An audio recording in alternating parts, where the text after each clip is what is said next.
Hello guys! Welcome po dito sa Salem, Massachusetts. Samahan niyo po akong maglakad-lakad ngayong araw habang ini-explore natin ang makasaysayang syudad na ito.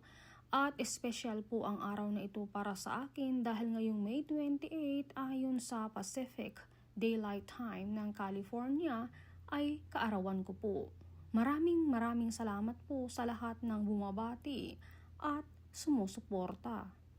Habang naglalakad tayo dito sa Salem, may isa akong gustong ibahagi sa inyo. Alam niyo po ba na hindi lahat ng kultura sa mundo ay nagdiriwang ng kaarawan taon-taon?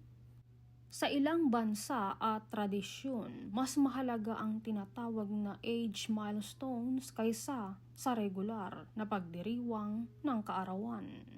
Halimbawa, sa ibang bahagi ng Asya, malaking okasyon ang unang kaarawan ng bata dahil simbolo ito ng malusog na paglaki at magandang kapalaran. Sa maraming kultura rin, espesyal ang edad na 18 dahil ito ang simula ng adulthood o pagiging ganap na adult. At sa ibang pamilya naman, mas ipinagdiriwang ang edad na 60 dahil konektado ito sa mahabang buhay, karunungan, at bagong yugto ng buhay.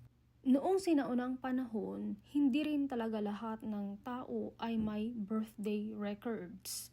Maraming komunidad noon ang walang eksaktong tala ng petsa ng kapanganakan, kaya hindi uso ang taong-taong pagdiriwang ng kaarawan gaya ng nakasanayan natin ngayon. Kaya minsan magandang isipin na ang kaarawan ay hindi lang tungkol sa handaan o regalo. Isa rin itong paalala na maging mapagpasalamat sa buhay, sa mga taong kasama natin at sa mga bagong karanasan na dumarating taon-taon.